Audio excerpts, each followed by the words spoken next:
Well, welcome back to the second episode of Studies in Human 1. And who do we have here? Yes, it's Eric. He enjoyed himself so much last time. He's come back, which is great stuff. Always welcome. And today we have quite an interesting one. I think this is the perfect marriage between LinkedIn and Substack. We're going to be talking about software as a service and the increasing business model and how it's affecting more than just business in our lives now. And we're also going to be talking about Dungeons and Dragons, one of my favorite topics. But I'm going to hand it over to Eric, who's promised me something interesting for the intro, who plays Dungeons and Dragons on video game, but hasn't actually played the role-playing game. So I'm curious about that. Correct. Eric joins the party. Eric tries to pour some wine for the party. Rolls a d20 skill check. Rolls a 2, spills all the wine, and is kicked out of the party again. How bad did I do there? Yeah, that's not bad. That's not bad. You've obviously done your homework. Yes. As a communications expert, though, Eric, I would have thought you'd make the perfect dungeon master. Yeah, I also like storytelling, but the problem is, here's the thing, I know that you have quite a lot of experience with Dungeons and Dragons, and I'm like the nerdy kid that no one wanted to have, and that's something very particular. If you're too nerdy to be invited, I always wanted to play the game. I always wanted to explore it because I love storytelling and emerging storytelling, but none of the people around me in school were I played it. So I was just like, sitting outside, peeking over the fence, seeing people having fun. And then it's only recently, let's face it, Dungeons and Dragons is one of the most influential board games or like pen and paper games, right? Influenced a lot of video games. So yes, of course, I've dabbled with the rules. I know some basic things, but I never got to play it. I would love to do so. Yeah, well, just a quick thing, Eric says beside. Just a quick question. Have you got is your microphone turned on? Yes, it's turned on. Yeah. Okay. Sorry. Yeah. No, sorry. It's probably my headphones. Just wanted a quick check while we go. So let's introduce the two things. So software as a service and Dungeons and Dragons coming together. So for those that are unaware, software as a service is an increasing. Well, it's been the last 15 years. I think 2010 is when it really took off. So back in the 90s, you would go to PC World, Best Buy, Mad Jack's computer store, wherever you could buy software, and you would buy Adobe, Photoshop, you would buy Microsoft Office, Windows 98, whatever it was, you would buy the complete package, and that was it. You had everything. Right. They were very expensive. They had different models. They had student models, home and business. They had enterprise models, but they were very expensive. And around about 2010, Adobe introduced, I think it was Adobe Suite. So you could basically rent the programs. So it was a subscription model. Now, I always found that quite fascinating because imagine you're a young student getting out of design school and you want to buy Photoshop and all the other design suites, you're looking at a couple of grand. But for €40 or $40, whatever the currency is, you can start that day using all the programs. They have different packages too. That's not like turn this into like a promotional thing for Adobe. Yeah, sponsored by Microsoft 360 Office. Right. They have different models, and I dabbled with that before because I wanted to have a video editing software, and there's like a video package, and you get like back then you got Premiere and Rush, and you can tailor make kind of like your software package. If you say I'm a visual artist, you only get the software you want. And yeah, if you think about it, I think I looked into the prices and it would have been several €100 just for those 2 pieces of software, and for the whole suite, as you said, it's several thousand. So yeah, you would have to be subscribed for a long time to get to that point. And for a student, how it is as a student. $25, $40, whatever is much more easy to swallow than, hey, let's invest a few thousand. There was a third option. You could download Photoshop or Office or Word, whatever you needed, on LimeWire, which is what I did. Which is what I did with Adobe Photoshop, and turned my Mac into a virus farm. Yes. So yeah, well, so that's I hope basically no what one from software is. Adobe is watching. Otherwise, you'll have mail tomorrow. Yes. That was for satirical purposes only. Just to make sure, people don't think this is like an Adobe showcase or something. I used to work for a company that did an SaaS, which was a software for online merchants. And so you would create your account, you would pay a monthly fee, you would upload all your data, you would connect it to everything, and then you could use that software. And if you cancel your account, it would be limited or whatever, or you would just close your account. It's not like you actually own the software. I think the fact that internet speeds have gotten much better, and that SaaS seems to work well. I mean, I think SAP is another. I mean, that's the software as a service thing. I think that just started that trend because, I mean, imagine 1998 and you're trying to upload a picture. I remember uploading a picture back then. It taken like 30 minutes. So yes, it's become a trend more and more, and lots of companies switch to that model now. Yeah. I mean, it has its pros, it has its cons. I mean, but I've always found it to be quite a useful thing. But that's what a software as a service is. Right. I mean, there's lots of different things we can talk about, but I just wanted to give it a bit of a background. And then Dungeons and Dragons. This is where it's quite an amusing conversation because Dungeons and Dragons is the furthest thing, at least originally, traditionally, was completely analog. You had a couple of books, you had a pen, pencil, paper, miniatures, maybe a graph paper with a map drawn on it that you did by hand, and you would just use your imagination and some dice, and you could buy modules, or you could completely design the whole thing by yourself, however you wanted to play it. Let's maybe dial it back a little bit. In terms of I'm sure almost everyone has heard the name Dungeons and Dragons. I mean, because that game has gotten so much exposure in recent years. I mean, think of Stranger Things, where it was a thing. Yeah. For those who are not aware, it is pretty much a game that people play together, and there's a game master who creates a story, a scenario. He tells you, this is where you are, this is what you see, and you as a player make up your character.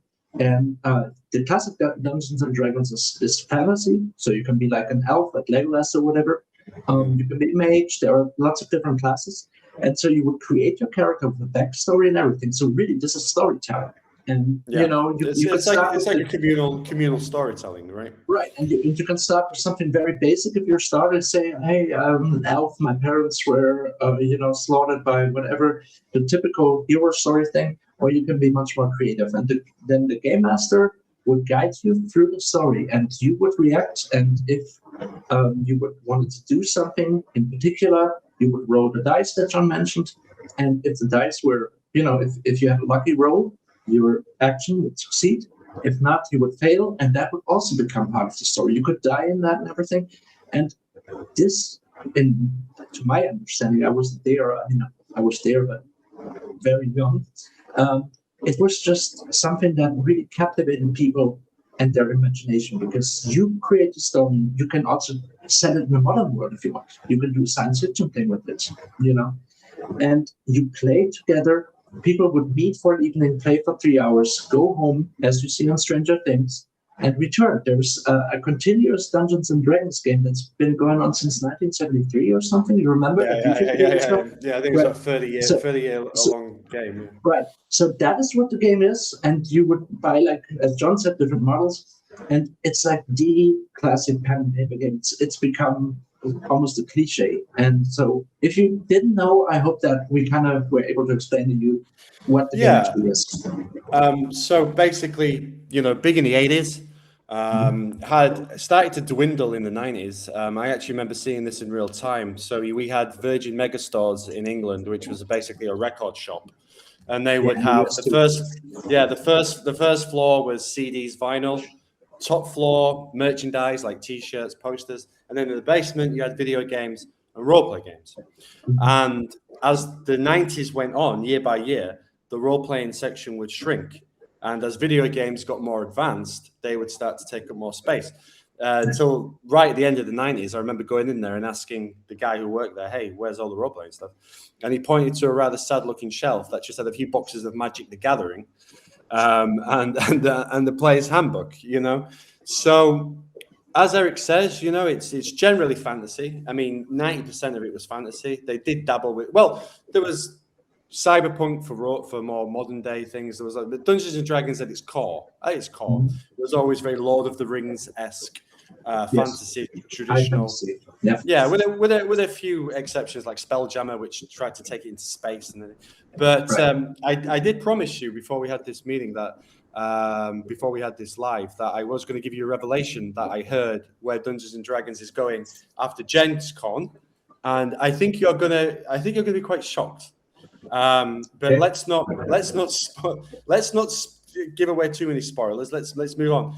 So, where this idea came from for this podcast, SaaS and Sorcery, Dungeons and Dragons as software for a service. There was a YouTube video I watched a couple of weeks ago. I tried to find it again yesterday, but I couldn't find it. Maybe the guy realized he was being a bit dramatic and deleted it. But they were saying that Dungeons and Dragons is going to move completely online now, where you pay for a subscription to have the books. The books won't exist anymore. You have to pay a subscription. And when you pay the subscription, you can have all the tools to run this game, all the books, all the rules, but it's behind a paywall. And I thought to myself, wow, that sounds a little bit dramatic, especially since some of you watching this might be thinking, well, wait a second, isn't this a role-play game based on dice, based on books? How can it now be a software as a service? 2020, home office, everybody was stuck at home. Dungeons and Dragons had a renaissance, and D&D Beyond, which is the official partner for Dungeons and Dragons, was an online service allowing players to connect through like a Zoom call, Teams call, Google Meet, whatever. And what was really fascinating and where I started, I actually played this with a few people from work. I hadn't played Dungeons and Dragons for about 15 years, and we played it online. And the first thing that stood out to me is how easy it was. Your characters could be rolled up online. Dice could be rolled online. There was physical maps. You've got to remember, in the 90s, we were drawing on pieces of paper saying, here is a room. Here is, this crosses the dragon. These two circles are you guys, So, yes, thank you, Eric, for this is what it looks like. So, what's wonderful about this as well, one of the biggest problems with Dungeons and Dragons, especially with the more advanced rule sets that came out, is you would have to, in your head or on a piece of paper, remember how many. So when you roll the dice to hit a monster, there could be so many variables. Like you could be suffering from a disability spell. You could be a really strong warrior. Your sword might be broken. There are 1,000 different things. But this would factor everything in, so it made everything so fantastic, and the new generation of players. We have to remember we played Dungeons. Well, not necessarily yourself, but I played Dungeons and Dragons in the 90s. That's what I knew. When I played Dungeons and Dragons Beyond, the first thing I was like is, well, this doesn't feel like Dungeons and Dragons. It feels like a video game. But for the new generation, this is what they're doing. Right. And it's free to a point. It's free to get. So like a lot of software as a service or a lot of programs that have online subscriptions, like Spotify, for example, you can always go in for free. That's how they get you in. So they get you into the service. You get to play around. You get to think, oh, this is really interesting. Yeah, exactly. Like that, to me now, is like bridging the gap between a video game and a role-playing game. Right. So you can add. Yeah. Exactly. I can add items. I mean, right now I don't have any players or anything. I just dabbled a little bit with the combat. As you can see, all the grayed out characters you can't use. But for example, this I can place. So as you can see, there's only a small amount of items I can use if I don't have a paid account. And this is where we get to the tension now, right? Because when you buy a book and you buy the monster manual, you got everything. Like Microsoft Office, you got everything. Now, if you want to use, you're kind of dictated to buy D&D Beyond, right? You know, you can only choose what they make available to you, unless you pay. And in all fairness, it's not that much money, really. Again, this is not a paid promotion, but just honestly speaking, I think it's like $4, $3 for the hero tier, and then $6 for the master tier, I think, which allows you to share content and have everything. You can even have homebrew as well. So if you have a particular monster you've designed, which was the core essence of Dungeons and Dragons, was you were able to make whatever you wanted. If you wanted a particular monster, you could make it. Nobody was stopping you. So a lot kind of paywall. I don't know if you looked into this, but there is something called drops, which I think is getting at it. To me, that sounds like you need to stay subscribed, and every month they give you something for free, right? So you collect it. Exactly. Okay, so you get special characters, special adventures, special items, like a particular sword, for example. Right. That is an old system from early MMORPGs, like online role-playing games, where they would keep you subscribed because you would get every month you would get a subscriber reward. And that actually worked. A lot of people were very proudly displaying their items for yearly awards and everything. So yeah, that's another little incentive to keep you subscribed. That's the model, because I was thinking about this, because it's been a while since I've dipped my toe into the Dungeons and Dragons world. And I was thinking about this earlier, like how, like, there's certain bragging rights. Like, so you go to so you meet every Friday for a 3-hour Dungeons and Dragons game, and you say to your dungeon master, I've got a new character, and it's the special edition Cavalier. So then your party are like, oh my God, you bought the Cavalier? Yeah, I downloaded it. I got it on the drop. So this is the model, and this is where we get into the software as a service, and this is where we get into a much bigger question about the nature of playing Dungeons and Dragons. So you now have special, but for me, Eric, a question for you. Is that not just taking away the imagination? Isn't the core idea of Dungeons and Dragons to have, you know, you're making these characters, you think about it, you embody these characters, but now you're just playing something you downloaded? I don't think so, because what I saw is you can still create your map and place like pre-made characters, and as you said, you can create your own monsters. I mean, of course, you have to stay subscribed and get that stuff. I created my character. There is a fast mode where you can just click a few buttons and you have a warlock character, or you can actually go for the deep edit where you roll every stat. You know, you roll dice to determine how strong your character is. You can write a background story and stuff. So there is that system. What the problem for me is, or where disconnect happens, or where I am a little disappointed, even though I never played it. For those that are listening and can't imagine, you've never played Dungeons and Dragons. Imagine you used to go with your children to the playground, and there would be all these kind of different attractions you could go on, the slide, everything.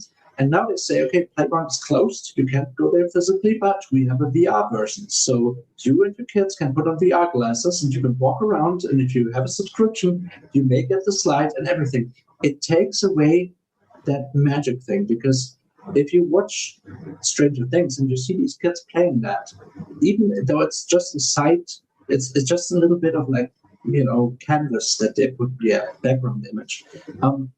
It's you sit there together on a table, you meet, there is like this whole ritual to it, you cookies and milk and whatever, and you can actually you talk to each other and you play this game, you touch everything. And that is kind of missing, because yes, you play with other people, you explain, you look at each other, you can roll the dice, and yes, you can play globally, you can find players if no one's in your neighborhood. But I think the big disconnect You don't have that with Photoshop. Well, I bought the CD, I installed it, now I just open it in my browser. There's not much of a disconnect. But going from let's meet on a winter evening in this basement and play Dungeons and Dragons together as a community thing with each other, to okay, let's open the browser and then move some icons around, and then I have to look at my subscription, whether that's still valid. I think that's what I'm sure that especially players of our age, where they immediately went like, keep this away from me. This is not my Dungeons and Dragons. Well, that's what I keep going back to. Like, you can't look at this through for the newer consumers, because when you look at when you go on YouTube and you see Dungeons and Dragons, there's a really cool young kid. He can't be any more than 20 years old, and he talks about Dungeons and Dragons so passionately, and is a pleasure to listen to. And I'm thinking to myself, like, this guy is 20 years old. If I was to say to him, listen, let's play it the way I used to play it, and I sit him around the table with a badly painted miniature on a piece of graph paper with 3 books, and I have to say, hold on a minute, let me just. What did you say you wanted to do? Okay. Yeah, I think there's a 5% chance that no, you would just do it automatically, and yes. That's where one quote I read that was quite interesting is D&D Beyond acts as the service layer.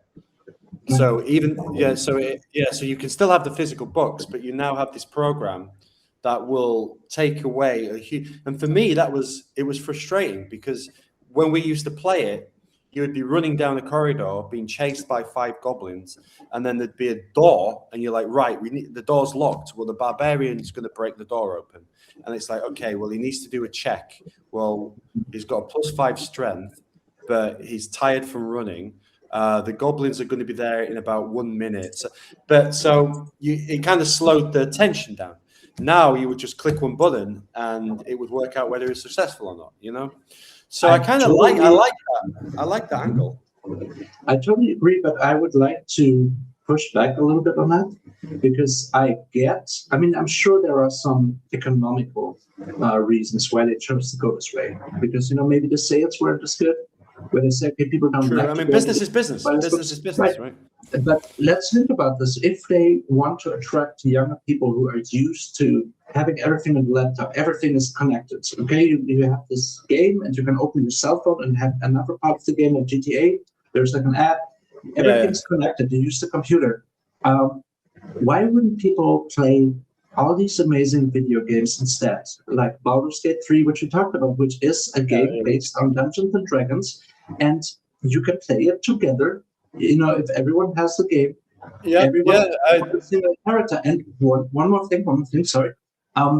Here is let's just consider what a young person feels like a 25-year-old. And you said, well, I have to write something on paper. This is my character screen, and I actually know some of these things, and I feel like my eyeballs are drying out just looking at this. So is this enough? Is this easy enough, intuitive enough? Why not go to a game where you can have a map editor, where you have a real computer game instead of this? Do you think that was a smart idea? Do you think this will work? Well, speaking from somebody who played the original, I know how frustrating it was. I mean, that to me is beautiful. To you it might look like a spreadsheet, but to me, yes. I'm like, that is a beautiful, well laid out plan where you can reference things pretty quickly. Also, one of the big questions at this point is, why don't you play a video game at this point? But this is where it differs, because let's take a franchise like Dark Souls, right? It's not a million miles away from the world of Dungeons and Dragons. There's only there's a finite amount of things you can do. You can run around and hit things with a sword, or you can run around and cast spells. You can have dialogues with characters, but it's limited. With Dungeons and Dragons, your imagination is the limitation.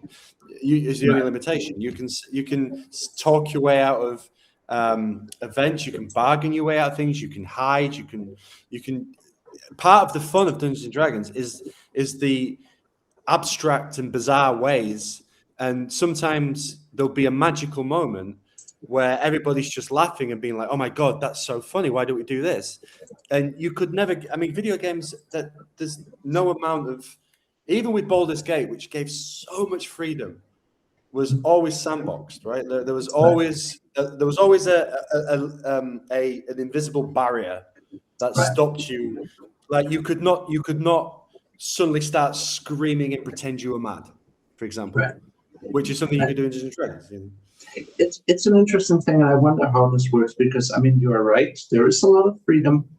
The question also is, are people willing to write a campaign? I mean, and to write a backstory. I love it, of course, but again, I just shared my screen and showed some more, and it really is like, I'm wondering if, like, will this be too deep for people? So I think this remains to be seen. How do people react when all of this was announced? When it came out? So D&D and Beyond has been a thing since about 2020. I mean, at least that's when I was introduced to it.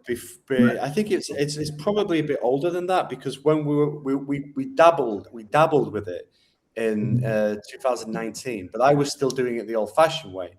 But we did have the character sheets rolled up through D&D Beyond. But there is a paid tier, and right now everything is free. Everything can be downloaded, so you can buy the books. You can buy the books online or in the role-playing game store, which are increasingly rarer these days. But so you can still play it the old-fashioned way.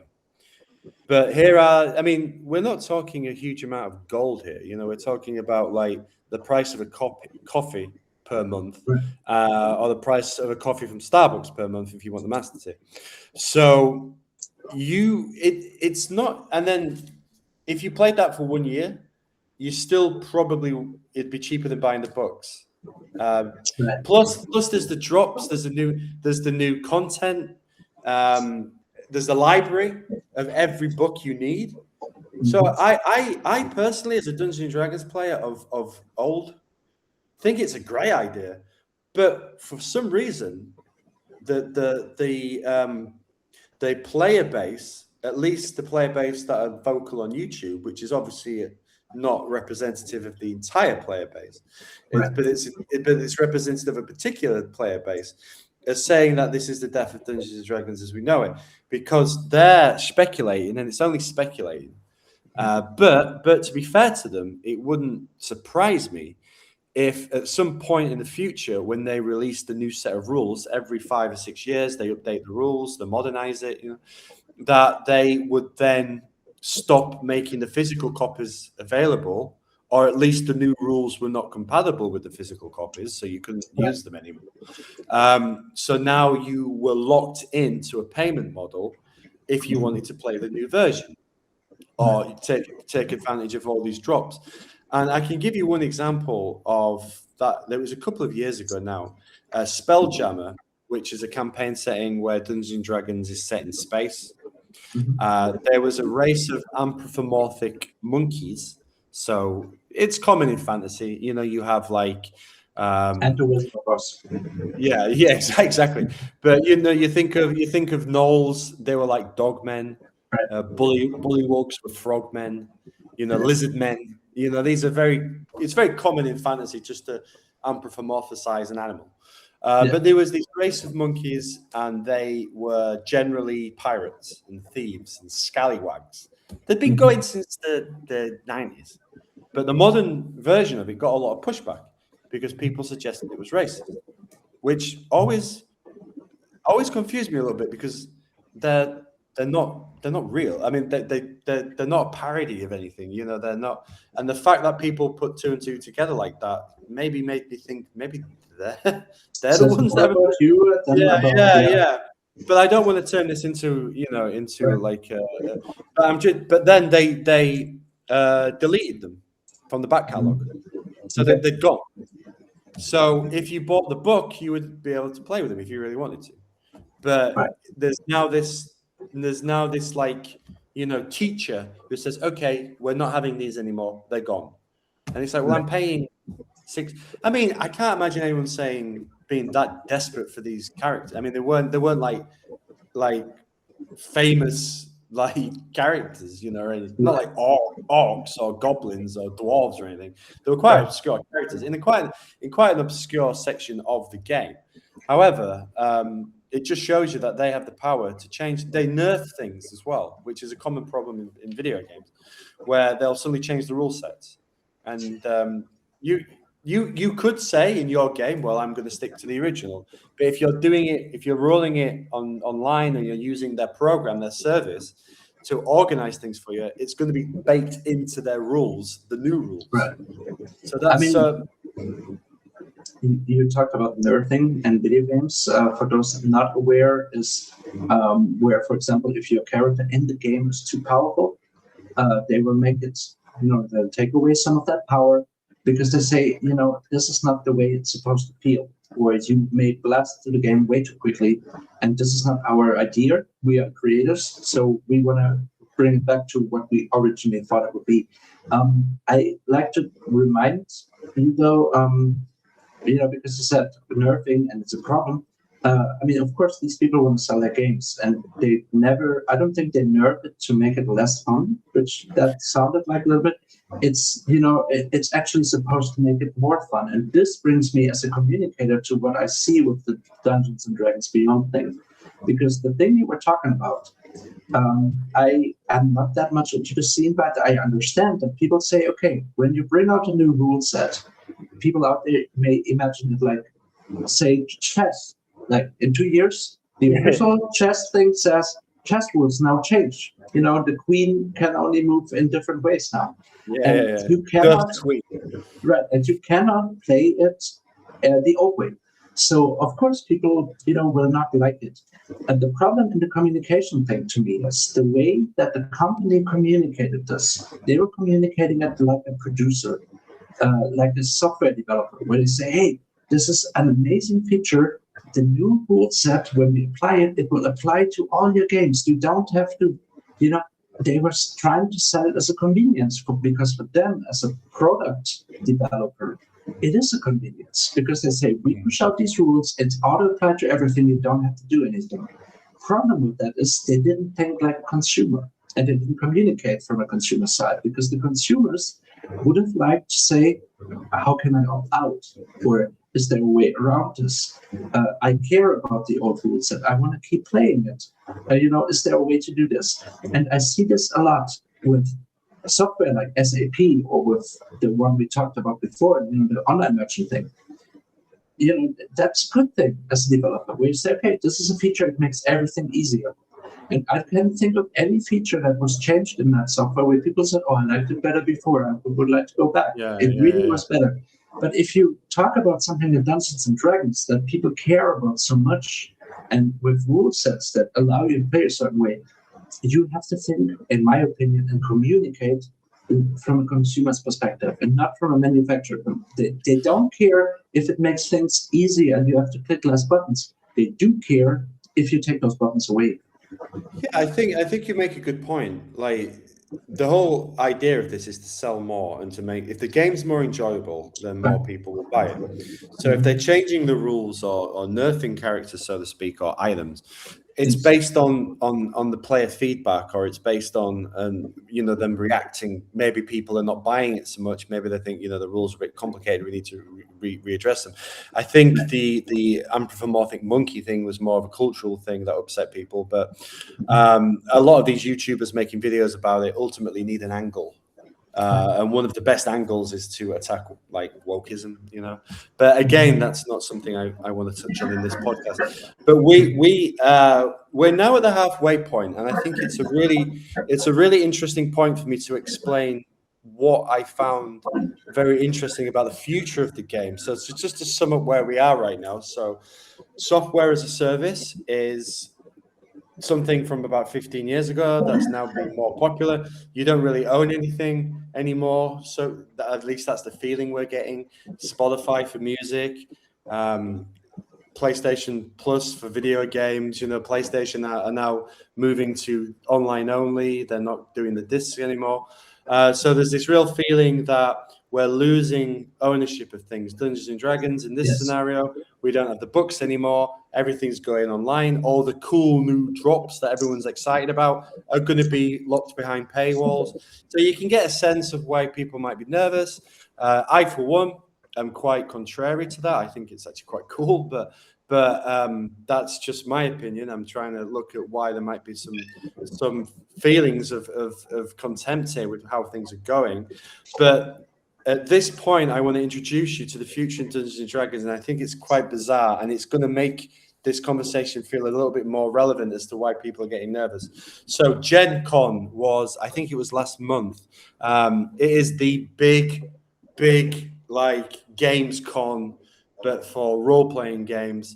And Dungeons and Dragons had an announcement. It was about an hour long, very Star Wars-esque from a couple of years ago. Kathleen Kennedy talking about how Star Wars is going to continue. A lot of people drawing parallels between how bad things went after that. It was Gary Gygax's son. Gary Gygax, the original founder of Dungeons and Dragons, his son was introducing it, so there was a nice little connection there. So Dungeons and Dragons is now going to be a platform. It's now going to be a platform. It's going to be a base for crossovers. It's called Dungeons and Dragons Universe Beyond, and it's all about franchises. Their first franchise is World of Warcraft. So every character from World of Warcraft, every map, every item will now be available in Dungeons and Dragons. So it's going what I call the Fortnite-ification of Dungeons and Dragons. Next year, 2027, Star Wars. That was my first thought, because I see so many promotions where it's like, hey, Fortnite crossover with this, or there are like fighting games where suddenly characters are introduced from our yes, like Mortal Kombat, for example.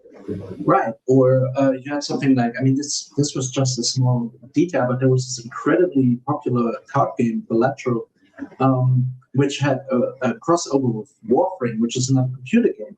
And of course, it does make sense, because you have promotion on both sides. One side is saying, Dungeons and Dragons are saying, hey, we're having World of Warcraft. World of Warcraft, which is still rather popular, or at least the platform is, will go, hey, Dungeons and Dragons. So of course, there's always the good old thing, hey, McDonald's is now selling this and that, Lay's chips, new deal, whatever. You will have double the promotion, and you may have some people crossing over from one game to the other, playing both. Yeah, cross promotion, yeah. The negative side where I see it is, you saw me roll my eyes a little bit. Maybe I'm just too old-fashioned or something, but I can totally understand if someone is not okay with that, where they say it's Dungeons and Dragons. We don't need World of Warcraft, Star Wars mixed in. There is a risk in doing that, in my opinion, because you may water up, like you just weaken, I believe, your franchise, and people are so attached to this franchise, to this game, to the system, to the world or worlds, that it's like almost an insult to them, right? I imagine, though, this is me being devil's advocate, because I want to be fair. In this conversation.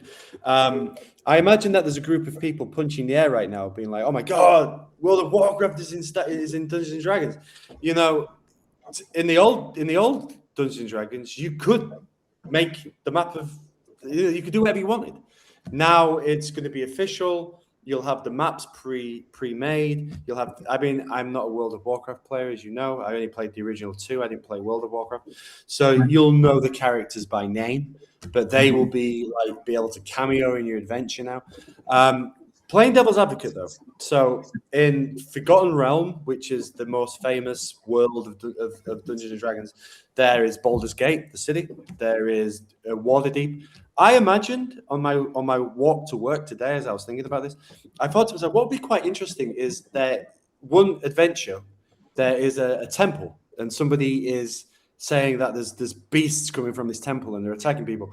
And there is a dwarf who is an eyewitness. He spotted these things, and he said they're like nothing you'd ever seen before. And he's got an acid burn on his arm because I managed to cut one, and and its blood was like acid. And then when you get to the temple, you find out it's xenomorphs.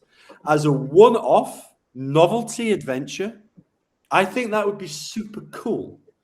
But what they're marketing is, I think where they're marketing this up now is they're taking away the burden of imagination.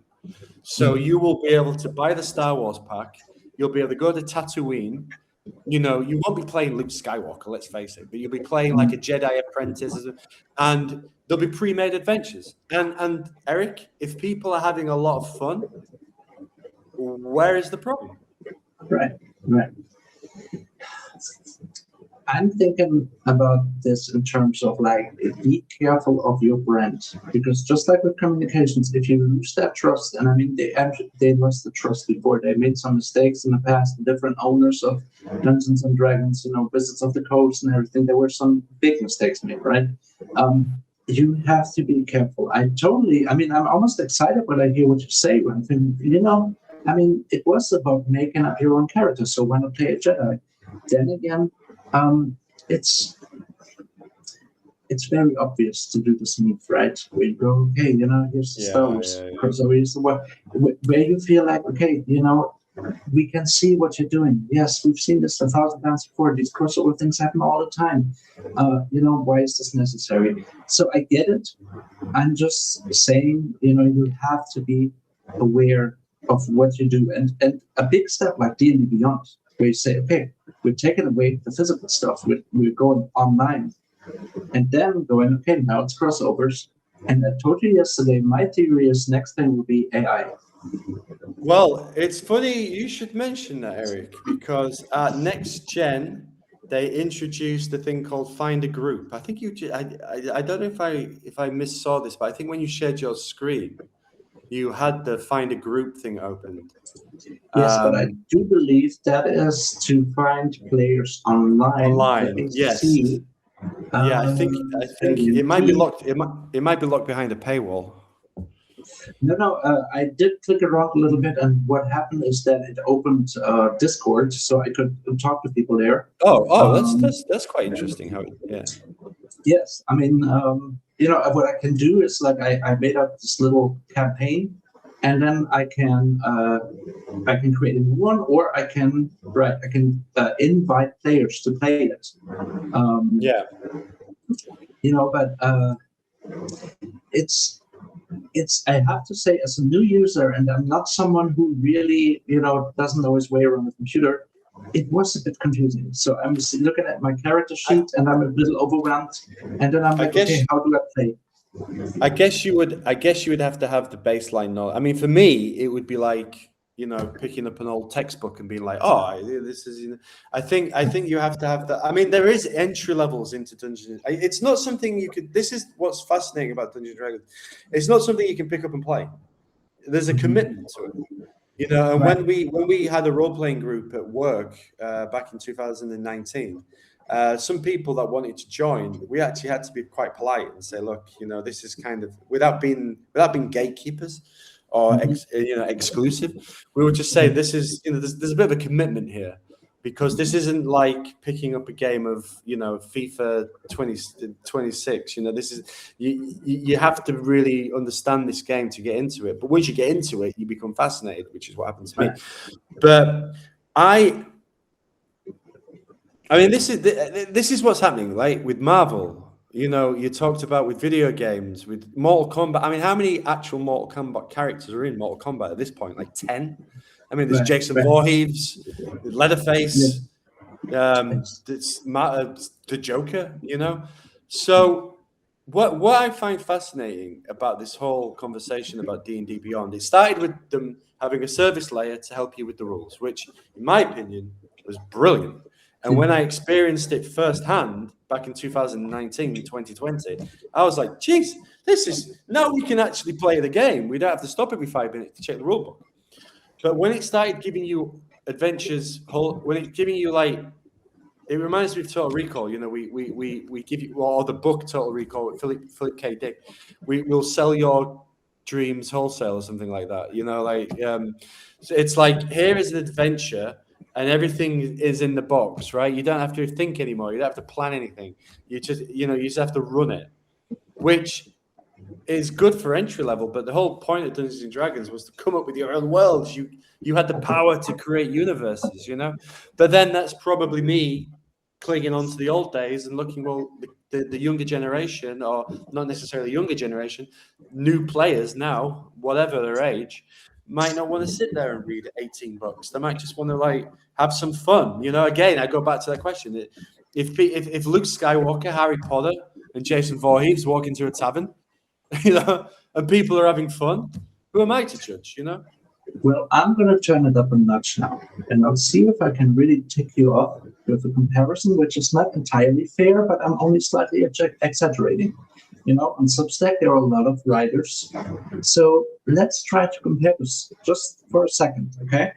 You said it takes a lot of commitment. It is a commitment to play this game. And I know because I try to understand rules. I was listening to podcasts, people explaining how to play Dungeons and Dragons, the classes, everything. There are these books. We saw the data sheets and everything. And I asked before, you know, isn't that still a bit too much for users? So people wouldn't say, okay, you know what, I'm just going to play Baldur's Gate 3 or any other game, maybe a game with an editor. Compare this to books, please. Let's say you decide to read Moby Dick, which is this incredibly, there's so much old language in there, old words and everything. It is a commitment too. You may have to have your Oxford's dictionary right next to you, right? And it is a slog at first, and you need to get adjusted to it, right? And then, you have these Reader's Digest thing. No, you have these little books that will tell you the story as cliff notes, or you read a Wikipedia article. There are books, short versions where they say, okay, you don't have time to read Moby Dick. Here is all the important stuff you need to know. So when they ask about a party, you can sound as if you read Moby Dick. I'm thinking, why do you even care? And then why would I do that and not just read a modern book by someone who writes in a style that is just more easy for me to get into? That is the comparison I'm thinking of, because, why is it really worth going through this commitment, or is it worth simplifying this commitment with it still being quite complicated? Looking at the website, I'm like, okay, why not? Will this work? Because I really think of just this comparison where I go, hey, you know what? It's still such a big commitment. I'm not the kind of person. This is not the period for people to have time and attention spent for such a commitment. They can just go and play. They can read Twilight and they can go play Baldur's Gate.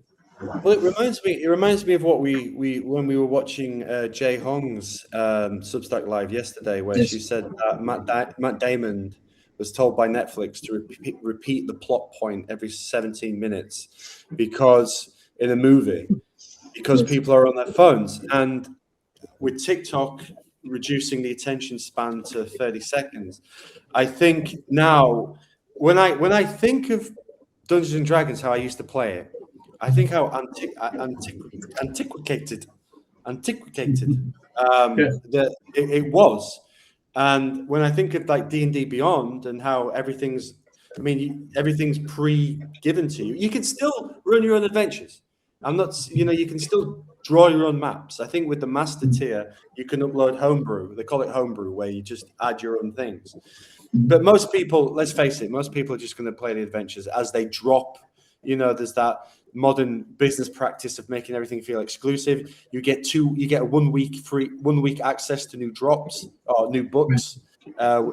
So they're really modernizing the entire business model. And again, the question is, if people are having fun and they're making money, and this is a new direction for Dungeons and Dragons is at this point it's over 50 years old. So it has to get with the times.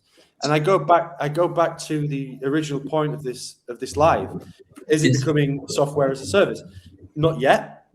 Everything's still available offline. You can buy the books, but in the future, my prediction, and it's speculation, it's not, I don't know this, but I'm guessing that at some point it will be fully online. It'll be a really elaborate video game that you'll play with your brain, and there'll be the rules there.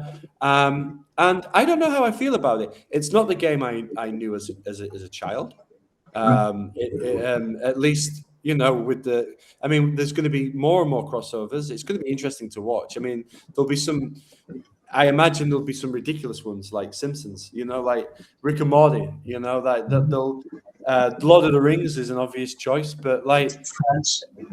yeah, but Friends, yes, exactly. I want to play Joey as a warrior, and Yes. Phoebe as a priest. I don't know, but it goes back. It goes back to the title of this Substack: Studies in Human Want. You know, they're not doing this because it's a creative decision. You know, there's the Gary Gygax's son isn't like, this is what my father envisioned. It's like, no, it's what people want. Clearly, they've obviously studied the marketplace. They've obviously done their research, and they've seen the success of Fortnite, and they want a piece of that. Before we, for the last segment, I think we should talk about the ownership thing that, you know, you already talked about, you know, owning physical things versus the donut thing. But I would like to give you one more example before we move on here, because I totally get your point. You're doing a really good job of defending it. I'm the first person who says, if people are having fun and no laws are broken, you know, go for it. Yeah. I told you the story. There is this guitar company, Gibson, one of the most well-known and legendary guitar brands. And a couple of years ago, they decided it's time to move with the times. People want new technology. We are going to be the trailblazers. And they implemented a mechanism that would tune your guitar for you, which really messed with the instrument design. It was incredibly complicated. If something broke, it's like a modern car, where, you know, you used to just hammer something and the car would work again. With this, you need a software engineer. And they did a press conference. No, they did a showcase where some guy came out, played one of these classic Gibson guitars, and everyone was like, whoa, you know, this is why I love the brand. And then he took the guitar, threw it all over the stage, it broke, and they said, we're not that anymore, we're the future. Well, guess what happened? They put all that stuff into almost every production mode, and they broke the company. It was so bad that they actually had to apologize and say, we were totally wrong. And this is what I mean with Dungeons and Dragons, where I say, yes, maybe you have to move with the time, but maybe, you know, you may also let go of, you know, where people still love you. You know, be careful about moving too far ahead and just tossing everything out. That's what I see, and there are cases like that. I mean, you can't please everybody, right? I mean, if you change things, you're going to upset the older fan base. If you don't change things, you're going to exclude the newer people. You know, I get what they're doing. I'm in the middle. I'm honestly in the middle because I have such a fondness and such a emotional connection to Dungeons and Dragons. To see it, to know that next year they may very well be like a Harry Potter version of it. But then I think to myself, like, the whole point of Dungeons and Dragons is there was multiverses. There was multiverses in Dungeons and Dragons with Planescape long before Marvel introduced it.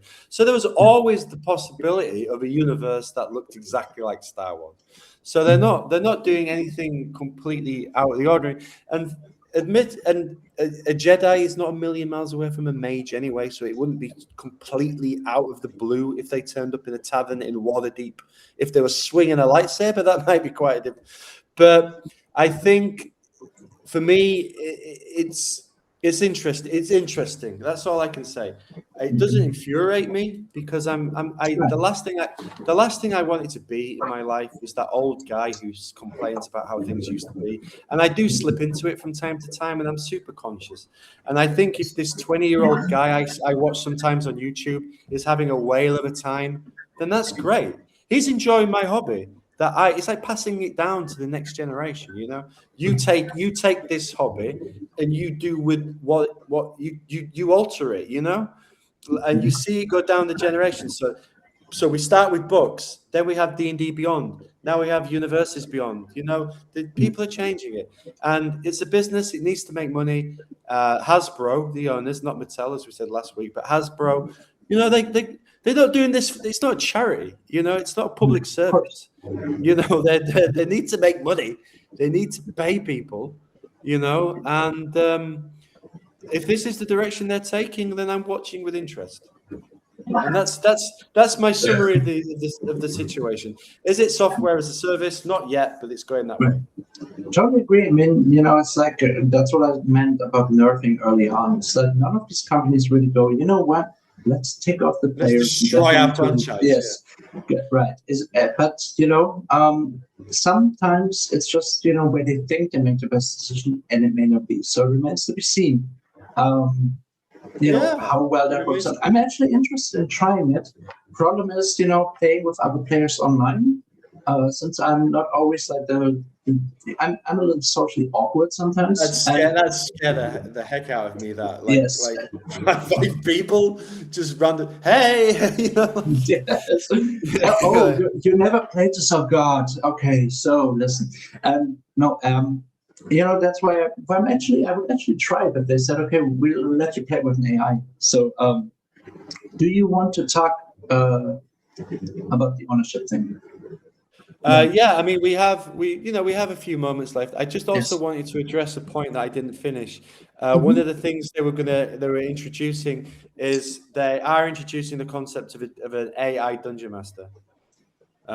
So one of the biggest things with Dungeons and Dragons is finding the person who wants to play Dungeon Master, because the division of labor is massively swayed into, like, if you're the Dungeon Master, you're the referee, you're the organizer, you're the storyteller, you're the rule master. You have like 8 different hats. If you're a player, you just rock up and play. So an AI Dungeon Master. What's that? I gotta admit something to you. Yep. In preparation for today's show, last night I talked to ChatGPT and I said, "Can you be my game master? And can we play Dungeons and Dragons together?" And it said, "I'm perfectly capable of that. I bet I would do the rolls for you, and you could actually see, you know, when you see what it's doing." And it had a random number generator going. And I rolled 15, 14, 14, 13, 13, 4. And it laughed at me and said, you know, 4 for Warlock, we'll give that to strength, and you're going to not be able to carry your own suitcase and stuff. It's trying to be a fun game master. Yeah. But it's interesting. But it said I can keep track of everything. I'll help you. It guided me through the character creation, which helped a lot. You know, explaining to me, asking for the backstory, making suggestions. Where it's like, do you want this to be cliche? Do you want to be Lovecraftian? So I'm not going to go with it. I'm actually interested to see how that will work out. I'm going to try it. You know. Yeah. So you wanted to have a final ownership. That's right. Yeah. Yes. So yeah, this was a bugbear, no pun intended, for a lot of players. Eric, admit it. That was a good one. That was good one. It took me a second, but so ownership. I mean, what I'm talking about is like actually having something physical, right? That's what we're talking about. Yeah. And collectors. You're talking to someone who used to have this apartment full of bookshelves. You used to have shelves full of CDs and everything. And at some point, due to circumstances in my life, I decided to declutter my life. And I realized how much better it makes me feel if I have open spaces. And I've been using an ebook reader ever since 2009. I have 1,400 books on that. I think I have 3 books in this apartment. I have no video game cases, no CDs, no DVDs, but I have like 700 games on Steam or something. CDs, I don't know when the last time was when I touched a CD. It's Spotify, whatever. Best of Wham, I think. Right. And to me, that was liberating. And of course, you have all that thing where you you listen on a computer, then you have to run somewhere, you put on a cell phone, and you continue listening there. It's all so interconnected. It's great. But there's also this paranoia where I'm going, what if Steam, the gaming platform, which has all the games, at some point has to close its gates? And then what do? I cannot physically download all these games and store them somewhere because there's a convenience of having it in the cloud, and they may not work if Steam is not existent anymore. What if, I had to switch from Spotify? I wanted to switch from Spotify to Amazon Music. And it was traumatizing because suddenly, even there's an import function where you can switch and everything. And I had nothing, no playlists, no favorites, whatever. And the thing is, in these with software as a service, with these platforms, these streaming services, what do we actually own? We pay a subscription to Spotify. We don't own the music. All we own is our, playlist. I mean, so PlayStation is obviously a big thing right now. No more physical discs next year, which really came as a bit of a surprise to me because I haven't bought physical discs since Divinity Original Sin 2 in 2023. So but that's a little different because I actually have the game on I paid €70, whatever, however much, Cyberpunk, whatever, and the game lives on that makes me a little nervous, if I'm honest with you. Spotify is an interesting example because I pay $12.99 a month, right, for Spotify, but I have so many podcasts. I mean, it's an inexhaustible amount of podcasts. I mean, even if I listen to the podcast 24 hours a day for 7 days a week, I would not get to the end. And I can get introduced to new music. So if I'm in a bar and I Shazam a song and then I find the album, I can listen to any track. I don't have to buy the album. Back in the day, you'd go to the CD shop, you'd buy an album, €15. There'd be 2 tracks on it that you actually liked. Yes, you can trade them in, you can share them with friends, you can resell them, but that never bothered me. Netflix as well. I had friends that used to collect VHSs and DVDs. And then how many times do you watch a film? Like even your most favorite movie, it's Commando with Arnold Schwarzenegger. I've seen it like 18 times, right? But still, like I don't need the physical copies. But this is just me. I can't speak for other people. Some people might watch this video and be like, how can you say that with the wall of vinyl behind them, Right. I am the same way, and I totally respect though that people say I don't like ebook readers. I want the book in my bookshelf and I want to touch it, smell it, whatever. People buy like collector's editions of video games with like statues and everything. That I totally understand. The question is, what do we actually own? And with like Steam, I mean, I don't think it will happen, but if they close down, what happens? Can I still access my games? And here's one more example, and we talked about this. Amazon Prime Video, actually. You can buy and rent seasons of TV shows or movies, and when you buy them, they are supposed to stay in your library. They belong to your account. Now, I wanted to do some research because, as you know, everyone knows this is the same for Netflix. Sometimes they have to remove things because they only have a limited time they can feature a movie or a TV show. Right. And I looked it up and I said, what if Amazon is not allowed anymore to have that movie that I bought on their platform? I looked up the terms of service and they say that yes, you do own that movie and it's in your library. However, there may be cases where they can't guarantee that it will still be accessible.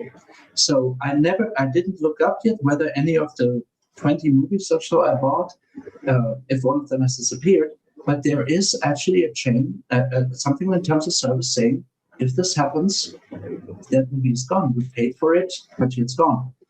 I know how attached you are to Independence Day, Eric. I'd hate for that to be deleted from your library. Yes, that movie with that robot coming out of the ocean. And never mind.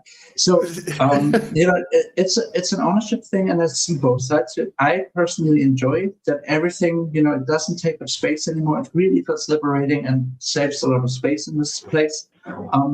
But it's a weird time, and the last 2 decades have really been interesting regarding what you actually own, what you have in your shelf, and people seem to be okay most of the time with just owning stuff digitally. You can't touch it. You have sometimes no guarantee.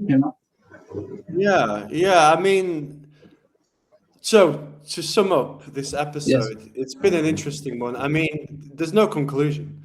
I mean, is Dungeons and Dragons becoming a software as a service? Yes. I mean, it's already got the hallmarks: cloud storage, subscription tiers, updating books, drops, but it is still playable for free as of now. Yes. Dungeons and Dragons Universes Beyond, it's wild, but it's predictable. I think, you know, we saw it with so many franchises, so many things. So, but I'm if the sure younger it will succeed. Yes, I mean, yeah. I'm sure it will. It will have some of its effects. Question is what happens to World of people who are Warcraft against is it. Right. World of Warcraft is a no-brainer. I mean, it's gonna be great for them. They need it to modernize anyway. You can't expect people to play Dungeons and Dragons like I did 30 years ago. But it's going to be interesting, and this is the beauty of business and the marketplace and studies in human want. You know, you see how things change and how the markets adapt, and that's a fantastic symbiotic relationship where you have the market and the business and how they do a merry dance together. And if they're smart, I mean, obviously, clearly they did their market research and they listened to what people want, and it's going to be damn fascinating. And I look forward, Eric, to playing Dungeons and Dragons as Bart Simpson alongside your Superman in the Hello Spencer cinematic universe that we create. I'm going to try to counter your bugbear pun and say, okay, if all these companies are dancing, let's watch that dance. But let's not forget the Bart playing the tune is the customer, right? Oh, Eric, stop trolling. Good one. Okay, well, I think, you know, I was going to try and do an eye of the beholder, but it's getting late, Eric. It's getting late, Eric. My hot chocolate's on the stove right now. So, but I would like to say, yeah, I would like to say a huge thank you. We had a blast with this one. I think this was a really good topic for the both of us. Yes. And I hope we addressed the software for a service section and not spend too much time talking about Dungeons and Dragons. But thank you so much for having me. You know, it was really enjoyable. And yeah, thanks for everyone watching this. And I hope to see you again at some point. Yeah, speak soon. Sweet dreams, my friend. You too.